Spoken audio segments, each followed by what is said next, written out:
The best way that I can describe Get Out is clever. Get Out was released in 2017. It was written and directed by Jordan Peele in his feature film debut. He's been known for a while for his comedy, and he's damn good at both of these things.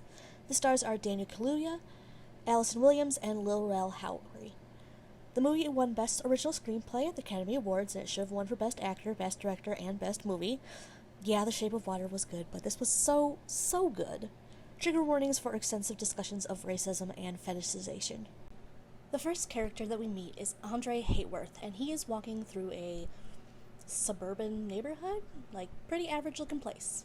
He's already stressed out trying to find a location, but then a white car pulls up and turns around to start slowly following him. There is the faint music being played of Run Rabbit inside of the car. He turns around for a second, and when he looks back at the car doors, they are open and there's no one around, until he is attacked and dragged into the car after being knocked out. This is Jeremy's way of kidnapping black people for the Coagula. To be fair to him, because I will be questioning him a lot in this movie, he at least makes no pretense about what is happening. Andre knew the entire time that he was in deep trouble when that car pulled up. Rose is a lot more manipulative and cruel. We then meet Rose, who is on her way to meet her boyfriend with some donuts before they travel to her family home. Chris is her boyfriend, and they are in an interracial relationship. He is a photographer that takes artsy pictures of the world that he knows, and considering how nice his apartment is, you do kind of have to assume he's good at it. He's nervous about going to her family's home for the first time.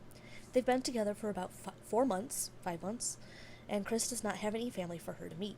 His mother passed away when she was hit by a car when he was quite young, something that he blames himself for to this day.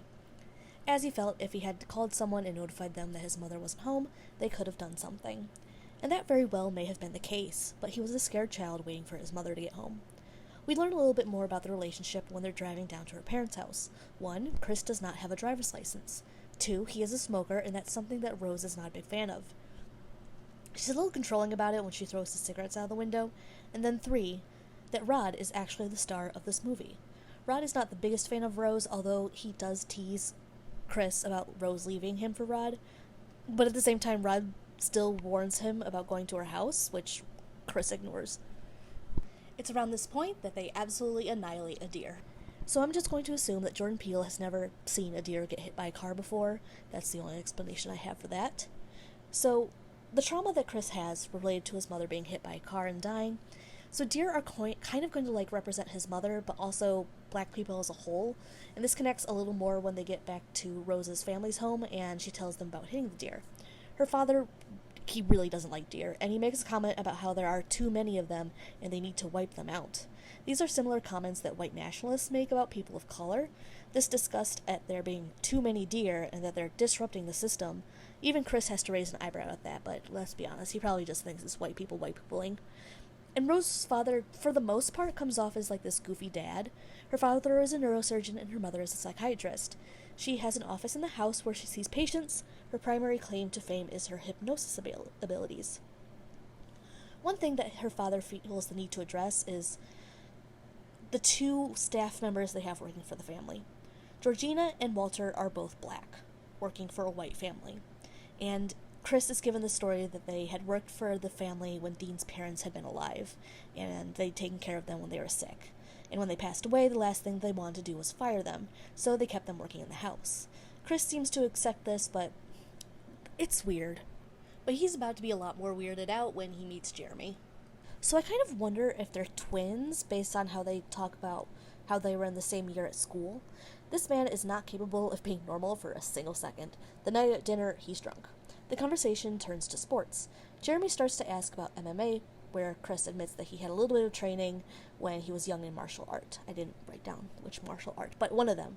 For a second, we see that Jeremy is a lot more hostile underneath, and is probably the first major red flag that Chris sees. Misty stops him, though, showing that she is the person that everyone seems to listen to the most in the house. She is such a key part of Coagula, almost as much as Dean has with his part of the neurosurgery. So even though Dean's father is the one that came up with this, Missy is really just behind Rose in the main antagonist list. Later that night, Chris goes outside to smoke. Walter comes running towards him at full speed, but abruptly turns at the last second. It freaks Chris out, and he goes back inside just to find Missy sitting inside of her office waiting for him with a cup of tea. They're sitting together when Missy decides to have Chris relive the trauma of the night his mother died. She uses her cup of tea to assist in hypnotism. The slow clink of her spoon against the cup is very relaxing, and it is what helps her put him into the sunken place, which is frankly one of the scariest things that have ever been introduced in a horror movie. The sunken place is when the black victims of the Armitage family are locked away into the corner of their mind. They can see what's happening, and they can hear the world around them. They are just not capable of participating in it. They have no control over their body. When Chris wakes up in the morning, he originally believes that the events with Missy were just a dream. But he has to question that when Walter talks to him about the next day, bringing up the time that he had spent in the office, while at the same time Chris is no longer looking for a cigarette. Chris mostly focuses on the weird way that Walter talks, which is very strange for a black man that is like that buff. Like, he doesn't talk like a normal person, which he looks like a normal person, if that makes sense. But it makes a lot more sense when I remind you that Walter is the grandfather of the family who was in a race with Jesse Owens. That is an old man, and he sure does sound like one. This is the day where a bunch of middle-aged to old white people come to the Armitage house. They don't really have a very good explanation for that one. There are so many microaggressions in this meeting of different people that are visiting. There's comments about how black is in, questions about being intimate with Chris, golf. Just not the kind of things that one would expect to be asked by a bunch of white people, like middle-aged white people, and like one Asian guy, as well as a black man that should be very familiar to us. Andre Hayworth is in the get-together, and he is introduced to us under the name of Logan King. He is behaving strangely, and he is dressed like a man much older than he actually is. It turns out that Chris knows Andre, so he does recognize him, just not in the situation that they're in. But, convinced that he does know the guy, Chris tries to sneak a photo of him, only the flash goes off and Logan freezes, before screaming at Chris to get out. At the time, at your first watch, it's framed as him being sensitive to flashes and having a seizure. At least that is the excuse that Chris is given. He's met people with seizures, and he is able to clock that that was not a seizure. I will briefly mention that he also met a blind art dealer named Jim Hudson. He used to be a photographer until his eyesight went, but he loves art, so he has these images described to him, and it turns out, for Chris, Jim is actually a pretty big fan of his work. Says that he has an eye for being a photographer. We also have a scene where we have a little bit of a moment with Georgina. Chris had gone upstairs to check his phone and the fact that it had been unplugged again. Rose apparently tells Georgina about his suspicions of them, and she goes in there to talk to him. She is apologizing and sounding like an old woman until Chris admits to her that he's anxious about being around so many white people. While she is saying that she doesn't experience that, there are also tears running down her face. So it seems like Georgina's operation wasn't quite as successful, because the real person inside is not entirely incapable of expressing to the real world. Everything is getting a little too much for Chris, so he has to go off with Rose for a little while. And this is perfect timing as everyone goes to play bingo, which is actually a silent auction for the right to be settled into Chris's brain to live a better life as a black man. And Jim Hudson wins, which isn't much of a surprise, honestly. He seems to genuinely believe it's Chris's physical ability to see is the way that he has managed to make amazing photographs, not that the ability is within Chris, the person. Chris decides that he's not going to be able to stay another night, and him and Rose head back to the house with the intentions of leaving. Well, Chris intends to leave. While Chris is packing everything up, he finds out something that makes him pause. With the words of Rod bouncing in his head yelling, "sex slave," Rose had claimed that he is her first black boyfriend. But he finds a bunch of photos with Rose and various black people, including Walter and Georgina, and it's very obvious that these people are in a romantic relationship with her. He knows deep down that he's fucked, but he still manages to get out there. The family is slowly circling in around him as he yells at Rose to find the keys so that they can leave. Jeremy tries to freak him out, but it's Missy that takes him out with the 2 simple taps on the rim of her cup, sending him into the sunken place. Rod knows that Chris should be home, and when he doesn't arrive, he does some investigative skills, TSA shit. Unfortunately for him, he has no proof, other than his adult friend went missing with a bunch of white people. It does not help that he tries to tell the police that his friend was taken by a bunch of white people for sex slavery. That is actually a hilarious scene. But to try and get proof, he does try to trick Rose into giving up something about Chris, and it is hilarious, but also really scary because when we see her, She's sounding very upset, but her face does not show any emotion at all. This woman does not care, and she does not bother to act facially when she doesn't have to. She's also on to him and makes something up about makes him freak out and hang up. When Chris wakes up, he is strapped to a chair and he is forced to watch the Armitage promotional video of Coagula. They have essentially discovered a way to live forever by essentially removing the part of the brain that controls the essence of a person and placing it in the brain of a black person. They can. Following the senior Armitage's loss to Jesse Owens, he has become obsessed with black people being perfect. And he has certainly trained the body of Walter perfectly. That man can run like hell. Behold the Coagula. Next person on the screen is Hudson. Chris asked the very fair question of why they were targeting black people.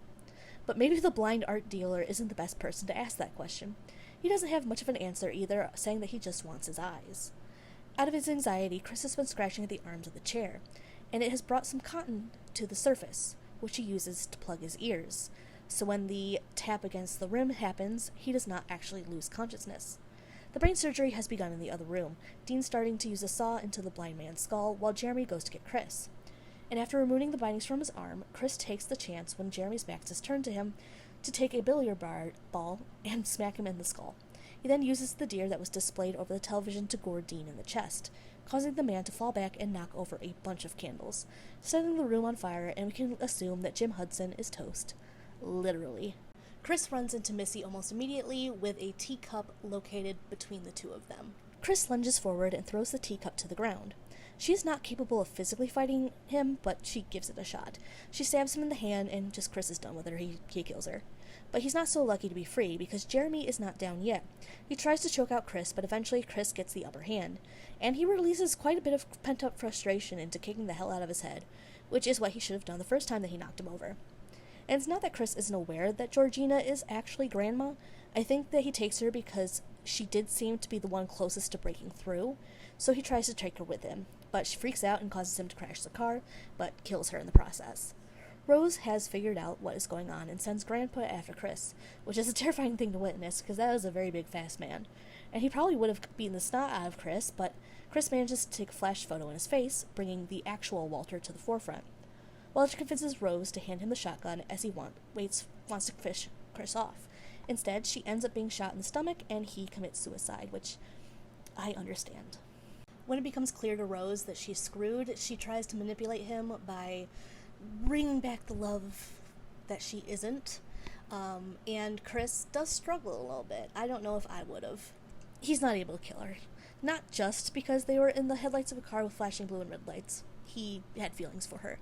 And when I saw this in the movie theater, you could hear just the crowd go, "Oh no." Because even in 2016, we were all aware that the police were not safe, especially not for black people. But thankfully, it is Rod. And he's there to let him know that he did in fact tell Chris not to go here, and that the situation is fucking handled. This movie is just a delight. It's scary, it's smart, it's also funny. Rod is hilarious. I love that character. Am I safe in this movie? Yeah, I'm a white person, but let's be honest, no one is going to be that eager to be piloting this bad boy. But this movie is still so scary to me. You really root for Chris. Kaluuya is he's just a good actor, and I am so glad to see that he is just getting better and better with time. I remember seeing him in Skins, and I definitely think he's probably the most successful person to come from that show, which is saying something, because there's been some success there. I also want to give a shout out to Caleb Landry Jones for just so many scenes. Like, he seems like this tensely wound monster. He's so ready to spring every time you see him, and he's just so incapable of acting like a normal person, and it makes him such an interesting character. As far as debut films go, you couldn't ask for anything better. It's clever, it has layers, and Peele has a mind for movies. While I may prefer some movies more than others, this movie is definitely at the top of my list. They're all amazing. Thank you so much for watching. My name is Amanda. This has been Horror Historian. Things have been messy for me lately. I'm doing my best, though. That Texas Chainsaw movie will be coming out. But, man, YouTube's fighting me tooth and nail with uploads lately. But I did enjoy this movie. I know you guys enjoy this movie. Very few people seem to dislike this movie, and they're wrong.